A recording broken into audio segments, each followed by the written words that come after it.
नमस्कार, मैं विकास सिंह और आप देख रहे हैं बिहार न्यूज अपडेट। देखिए, वादा तो था चौकीदारों को न्याय दिलवाएंगे, चौकीदारों का हक, चौकीदारों का अधिकार दिलवाएंगे। और ये वादा चिराग पासवान और चिराग पासवान की पार्टी लोक जनशक्ति पार्टी रामविलास ने चौकीदारों के साथ किया था। वादा था पासवान समाज, दलित समाज के साथ कभी अन्याय नहीं होने देंगे और अगर उनके साथ अन्याय होगा तो 1 मिनट भी नहीं लगाएंगे, कुर्सी को लात मार देंगे। ये शब्द चिराग पासवान के थे जो बिहार की राजनीति को गर्म कर दिए थे। लेकिन वही चिराग पासवान की करनी और कथनी में बहुत फर्क है।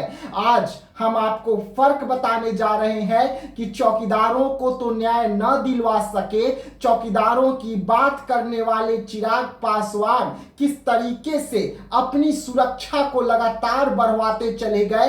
तमाम मीडिया चैनलें खबर चलाई कि चिराग पासवान की सुरक्षा केंद्र सरकार ने बढ़ाई। इसके पीछे न चिराग पासवान का हाथ ना पार्टी का हाथ, लेकिन इसके पीछे चिराग पासवान का हाथ जरूर है। इसका भी हम खुलासा करेंगे कि चिराग पासवान ने किस तरीके से सुरक्षा को लेकर गुहार लगाई। जी हाँ, लेकिन बात चौकीदारों की, चौकीदारों का हक और अधिकार का जो चिराग पासवान भूल गए। चिराग पासवान तो भूल गए, लेकिन पार्टी के जो कुछ लोग नहीं भूले, अब उन पर चिराग पासवान एक्शन लेने जा रहे हैं। अब धीरे धीरे ही सही चिराग पासवान जो है वो पार्टी के सदस्यों को हटा रहे हैं, दरकिनार कर रहे हैं। आप लोगों को याद होगा, यानी कि चिराग पासवान के पिताजी, यानी कि हम सीधा बात कर रहे हैं स्वर्गीय रामविलास पासवान जी की। स्वर्गीय रामविलास पासवान जी का जिस तरीके से पुण्यतिथि मनाई गई थी,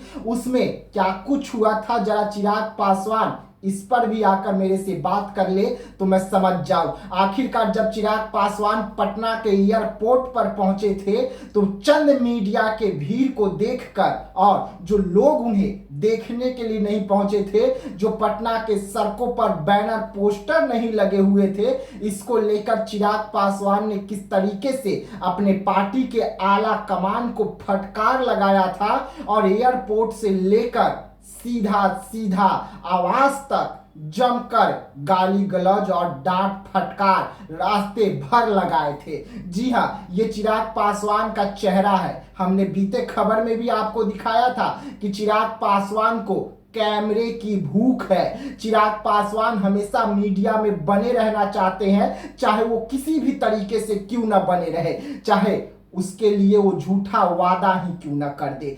चिराग पासवान लगातार बिहार की जनता नहीं बल्कि देश की जनता से भी झूठा वादा पर वादा किए जा रहे हैं और चौकीदारों के साथ भी यही सब कुछ हो रहा है। अब वैसे में पार्टी के जो सदस्य हैं उन पर बड़ी कार्रवाई हो रही है। कौन कौन वो सदस्य हैं जिन पर गाज गिरने वाली है, तो उनका नाम के साथ आज हम आपको बता रहे हैं। देखिए, सबसे पहला नाम अगर किसी का आता है लोक जनशक्ति पार्टी रामविलास में, तो वो राजू तिवारी जी का आता है। राजू तिवारी पर बड़ा गाज गिरने वाला है। जो हमारे सूत्र जानकारी दे रहे हैं कि 28 तारीख के बाद, यानी कि पार्टी का स्थापना दिवस मनाने के बाद में चिराग पासवान जो है वो राजू तिवारी को हटा देंगे, यानी कि वो प्रदेश अध्यक्ष के पद पर नहीं रहेंगे।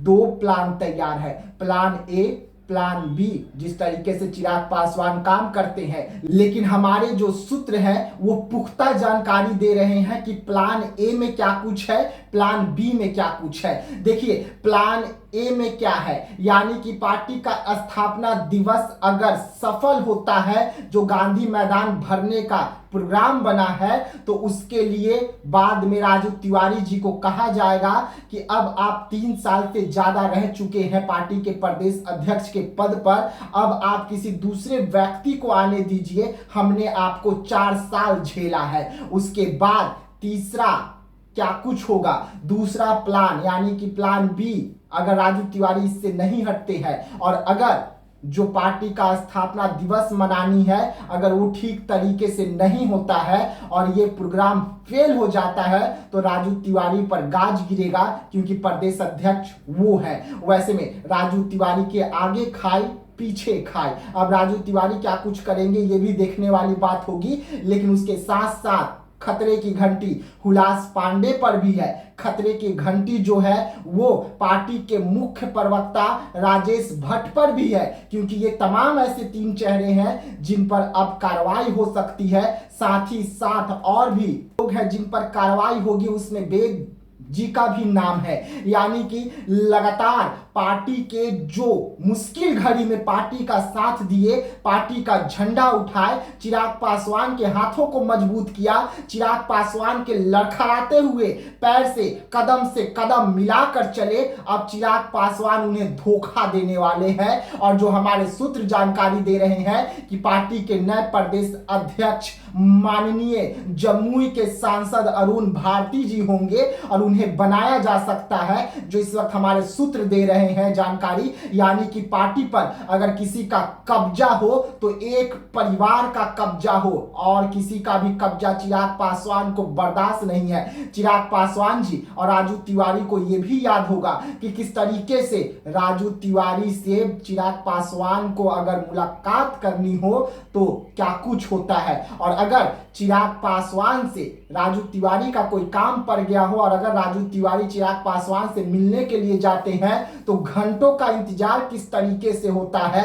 12 जनपद की भी अगर हम बात कर ले तो 12 जनपद में अपने ही नेता से मिलने के लिए किस तरीके से नेताओं को एड़ी चोटी का जोर लगानी पड़ती है, कई जगह फोन करना पड़ता है। उसके बाद चिराग पासवान अपने ही पार्टी के बड़े नेताओं से मुलाकात करते हैं। यानी कि साफ तौर पे यहाँ पे कथनी करनी कुछ अलग ही है। तो चौकीदार भाई जो आज उम्मीद लगा के बैठे हुए हैं चिराग पासवान से, उनकी उम्मीद का क्या कुछ होगा आप भी सोच सकते हैं। आगे की क्या कुछ रणनीति होगी चौकीदारों का, ये सबसे अहम है, क्योंकि चिराग पासवान न ही उन्हें इंसाफ दिलवाएंगे न ही उन्हें अधिकार दिलवाएंगे, बस उन्हें बिहार में वोट बैंक की राजनीति करनी है और लगातार करनी है। लेकिन चिराग पासवान के पैरों तले बिहार से जमीन खिसकने लगी है, और किस तरीके से खिसक रही है ये चिराग पासवान को नजर नहीं आ रहा है। लेकिन चिराग पासवान पे नजर रखने वाले, चिराग पासवान के पार्टी पर नजर रखने वाले लोगों को सब कुछ समझ में आ रहा है